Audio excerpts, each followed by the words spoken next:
faisait des feux, je crois. Ouais, maintenant qu'il a plus. Ouais, le problème, c'est que ouais, c'est une manière d'être.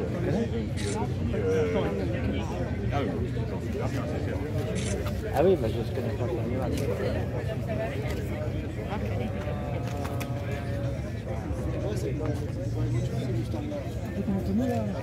C'est pas comme ça là.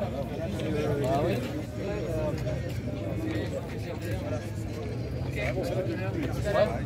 Couleur, c'est pas grave si c'est bien fait les yeux.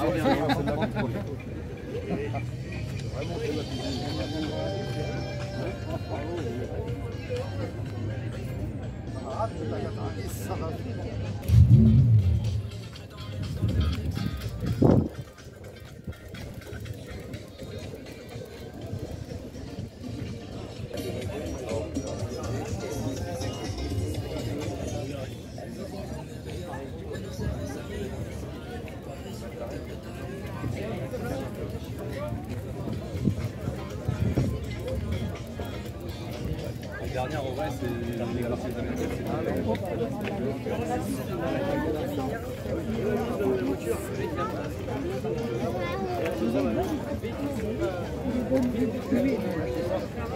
Oui, en fait, j'ai demandé si combien de présenter la carte de la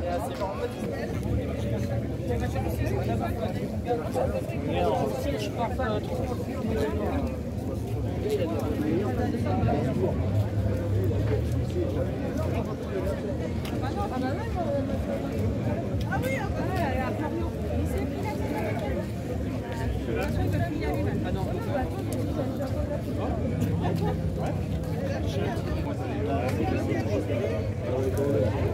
l'un des thunes est super beau.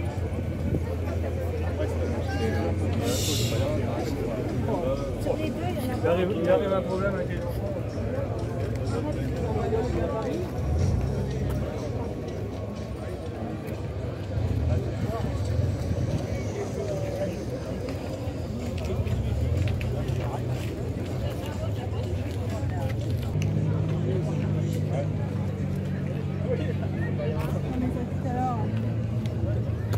Betty Mounier devant le podium.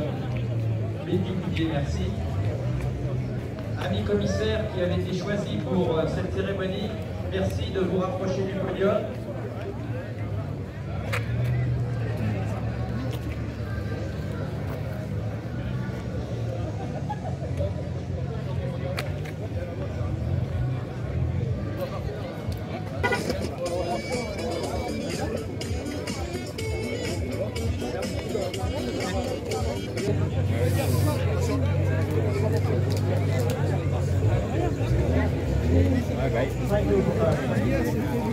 Les voitures françaises, il arrive.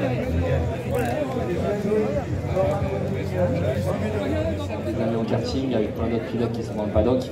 Et aujourd'hui d'être coéquipier, c'est quand même cool. Il y en a beaucoup qui n'ont pas eu la chance de devenir pilote professionnel. On l'est et aujourd'hui donc il y a une chance pour eux. On va rappeler brièvement la carrière de Will.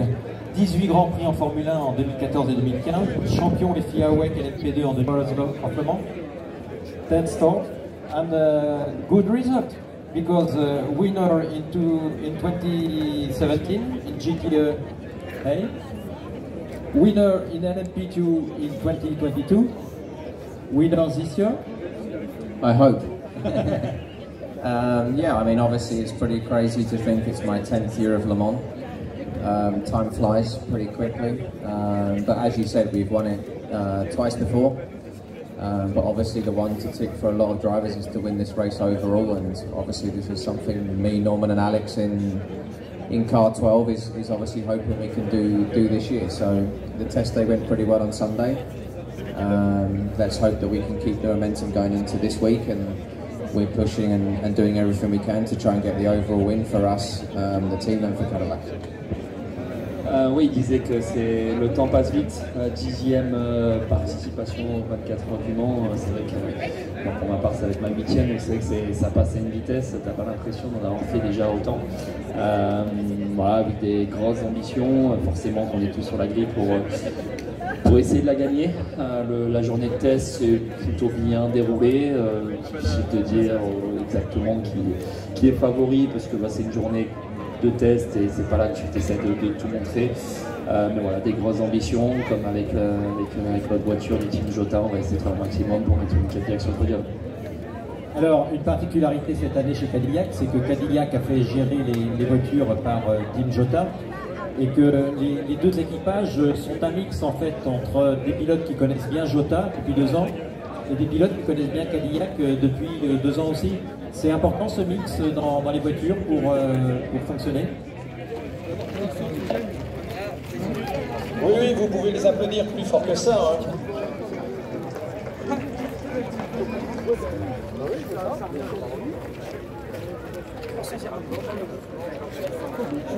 Ouais, bah il était temps. Tout le monde.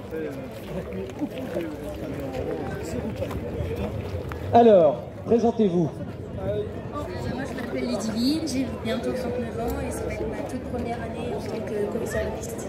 Aux 24 heures ou en général? En général, j'ai eu ma licence en jour. C'est le baptême du feu. Il y a déjà eu des courses avant les 24 heures? J'ai fait un rallye Coteau du Lion, ouais. Rien sur le circuit pour le moment. À quel endroit du circuit vous vous trouvez? On est au poste 26-27, donc le virage d'Arnage. Le virage d'Arnage, qui est un virage particulièrement... J'ai rejoint le chef de poste, aujourd'hui 6 mois, le chef de poste. Donc je gère une équipe d'une 50aine de personnes toute la semaine. C'est beaucoup d'organisation, mais c'est une passion qui me tient à cœur et ça me fait plaisir d'être là. Et vous en perdez pas trop au bar du Tertre Rouge? J'essaye de ne pas en perdre. Le but, c'est qu'on reparte tous chez nous le dimanche soir. Donc voilà, je fais en sorte que tout le monde soit là. Vous êtes de Rudin, je crois. Alors non, moi je suis pas de... Non. Faire en sorte de mettre en sécurité les pilotes, justement. On sait que quand ils sont dans la voiture, la priorité c'est de repartir direction ligne droite. Merci. Alors c'est le local de l'étape, voilà. Bonjour. Bonjour. Moi je m'appelle Hugo. Je suis ici à la deuxième chicane, 16B, 17B. À la deuxième chicane de Limoges. Voilà. À quel poste? À la chicane Michelin. Chicane Michelin, mais votre fonction précise au sein de l'équipe? Chef de poste. Chef de poste, encore un poste important. Une anecdote? Et celle-ci va être costaud avec la chaleur. Hein. Ouais, on fait avec. On préfère la chaleur que la pluie, franchement. L'année dernière, on a fait une course horrible, que du safety car, de la pluie trempée. On préfère vraiment la chaleur. Bon, eh ben, c'est ce qui est annoncé. Bonjour. Bonjour, je m'appelle François Santos, je suis le chef de pouf de la deuxième chicane Michelin. Hugo est un des adjoints et c'est ma dernière année comme chef de poste. Je transmets le bébé à Hugo. Voilà un départ, un commissaire qui va nous quitter, et donc quand il nous quitte, il faut un remplaçant. Alors le remplacement il est trouvé, il est à côté, mais lui il va changer de poste, donc il faut quelqu'un pour le remplacer. Et ainsi de suite, et c'est comme ça qu'on arrive au tout premier commissaire. Qu'est-ce que ça fait de partir? Combien d'années de commissaire?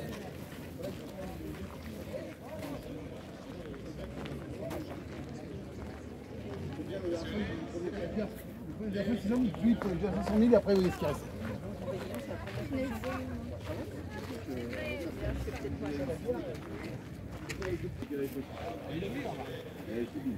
Le bleu, le vent, contre de l'argent normalement, parce que j'ai essayé des sacs de riz, je n'accepte pas. Il mieux de payer en sac de riz, mon petit palais plus que tu dans le jus. On verra.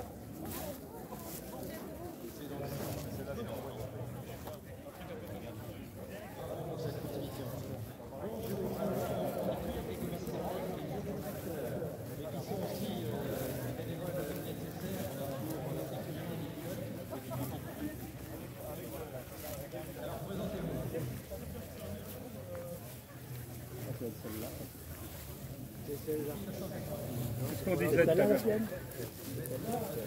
Tiens. Tiens.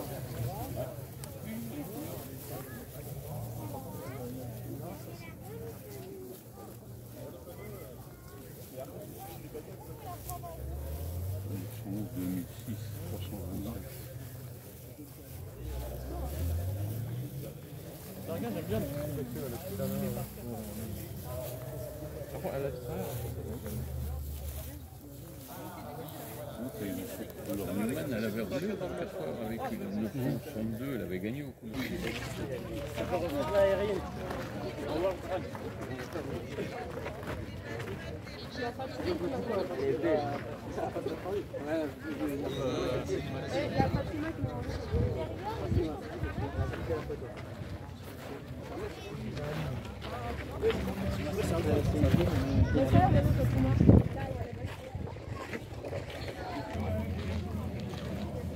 Je dis pas avec Catherine Dufort. Dimanche, il était à 1h13.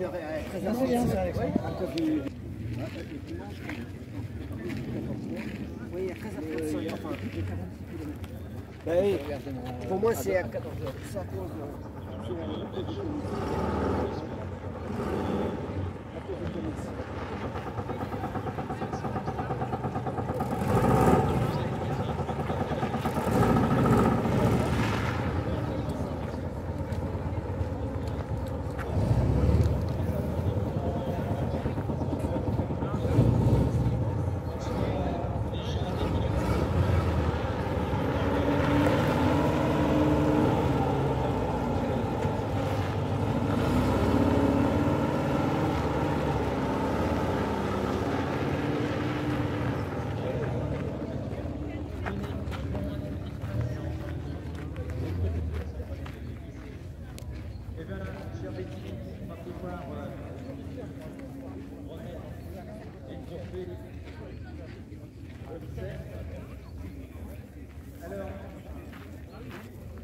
c'est ta voiture.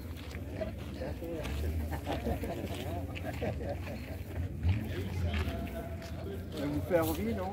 Hein? Ça vous fait envie.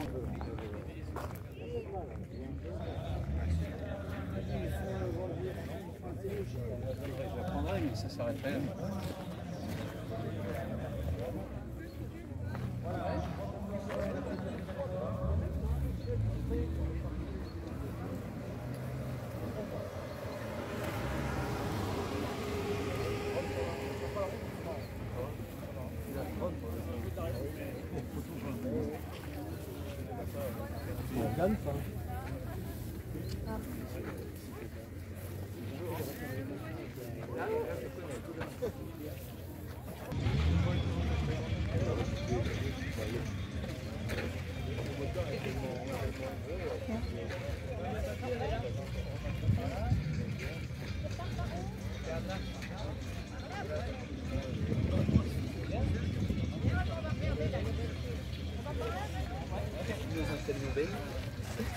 Tout va bien.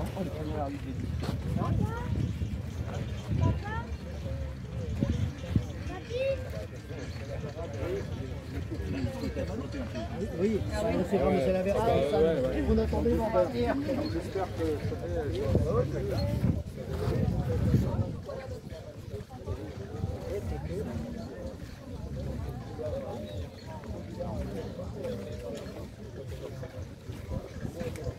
Les deux, ils étaient l'une à côté de l'autre sur ce.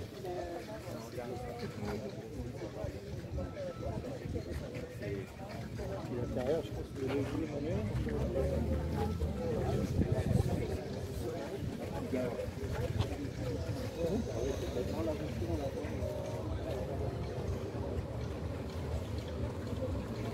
C'est pas une RS.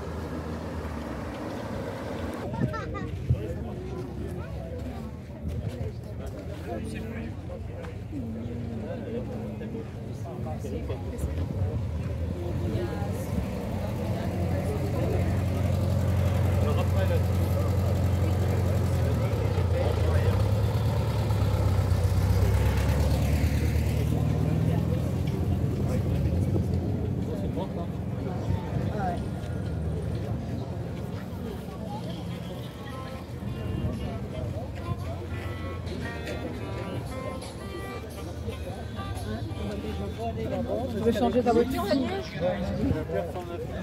Avec l'eau. Il a perdu. Bon, bah, tu rappelles que tu vas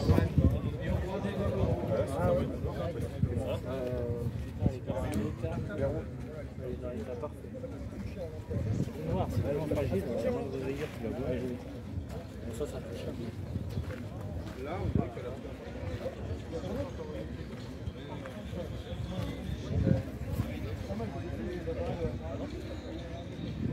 Voilà, merci. De toute façon, c'est bon, hein, j'ai mes pions maintenant.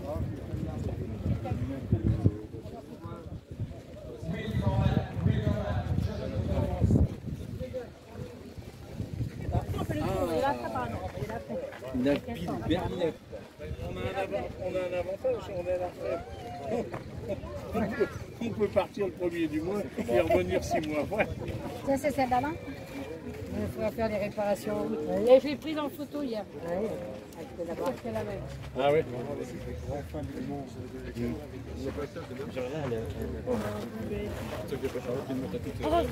Comment ses copines là?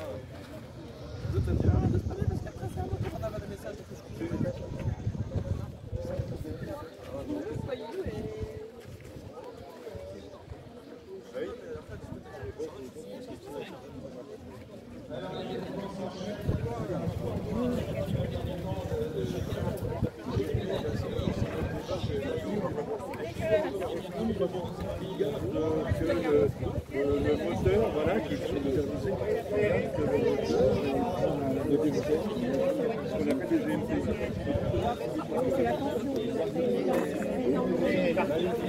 Il y a des curieux, mais voilà.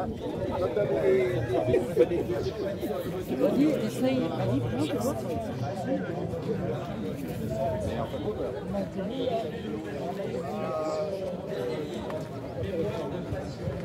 Ah, une qui était vraiment superbe aussi, c'était les Z3 empolés avec le break de chasse.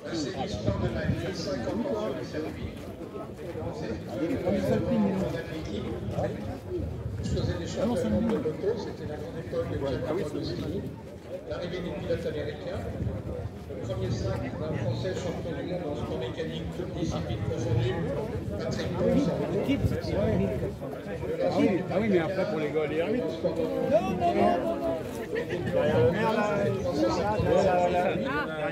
Ce week-end, c'est mes 50e d'interport du monde.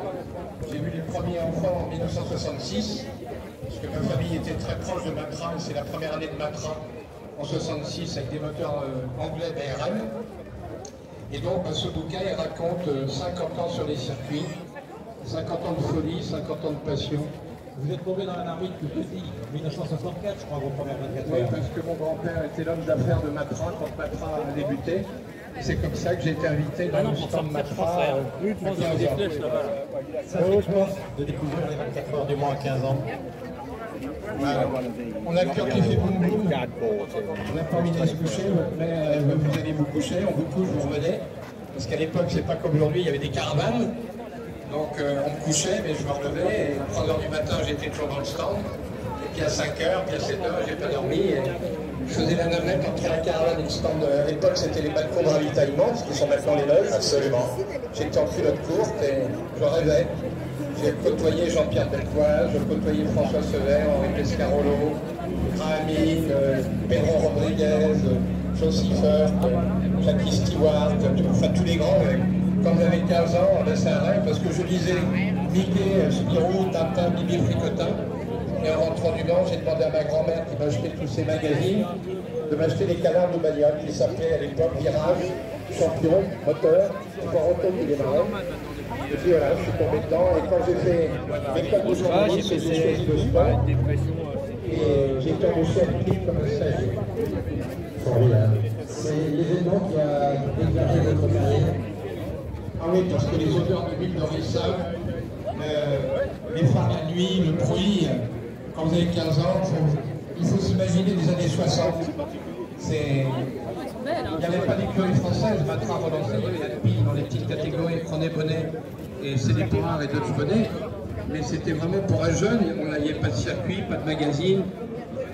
C'était balbutiement depuis la fin de Bugatti Gordini, c'est ce que je raconte dans mon livre. En fait, j'ai été nourri par Michel Vaillant et j'ai tout un chapitre sur Michel Vaillant dans mon livre. Parce que je fais partie d'une BD de Michel Vaillant qui s'appelle F3000. Absolument. Parce que Jean Craton m'a téléphoné un jour en me disant il faut que vous soyez le héros de la BD Michel Vaillant. Absolument. J'en témoigne absolument. C'est une BD de 1989, Formule 3000. Voilà. Et effectivement, je suis dedans avec mon nom et tout, ma caricature. Et quand je montre ça à mes enfants, ben, ils hallucinent. oui, et Parce que moi, Michel Vaillant, c'était ma BD. Et quand dans les années 50-60, si on m'avait dit un jour, je le raconte dans le livre, tu seras dans Michel Vaillant, mais j'aurais parié ma fortune qui se résumait à une mobilette. Que ça ne se réaliserait pas. Et ça fait un des événements de ma vie, le deuxième événement. J'ai écouté le rallye de Monte-Carlo sur RMC, Bernard Spanier, la nuit du Turini. Et l'année où Jean-Claude André gagne avec la berlinette alpine. Et pareil, si on m'avait dit qu'un jour je montrais le Turini avec André dans la berlinette, et bien ça s'est fait. Et ça n'aurait été même pas en rêve. J'ai suivi l'année de Monte-Carlo historique où Alpine avait engagé 5 berlinettes. Elle est arrivée à Monaco à 3h du matin sur le port. Les responsables de Renault nous ont dit demain on ferme le Turini. On a eu l'autorisation de la préfecture et tu viens d'être choisi pour être dans la berlinette avec André.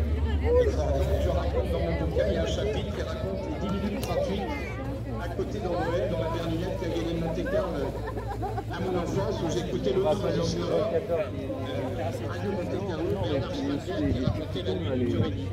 Donc ça fait partie d'événements. C'est pour ça que ça s'appelle Mémoire de passion. Même pas en rêve, tout ce que j'ai fait, vous ne pouvez même pas l'imaginer. Je connais 82 pays aujourd'hui. Pour faire des propositions. C'était une expédition de la Leçon du Grand-Mère, elle était en Bretagne. Vous imaginez, c'était 25 fois de Dakar.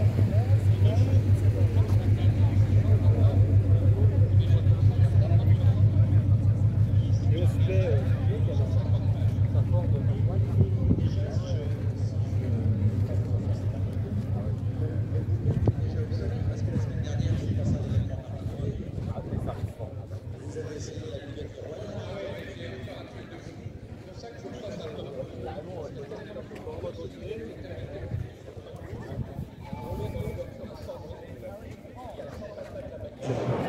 Les 18 litres, on va aller l'homologuer à titre individuel, comme un camion, aux mines des camions où est tombé le Concorde, à Gonesse. Et à midi, j'avais des cartes grises. J'appelle l'importateur français, patron de Porsche, et Yamaha, la père Weiner, je ne te prends pas. Il y a déjeuner. Je vais faire ça à toi le monde, regarde, ils sont très généreux. J'appelle à la le premier cartonné,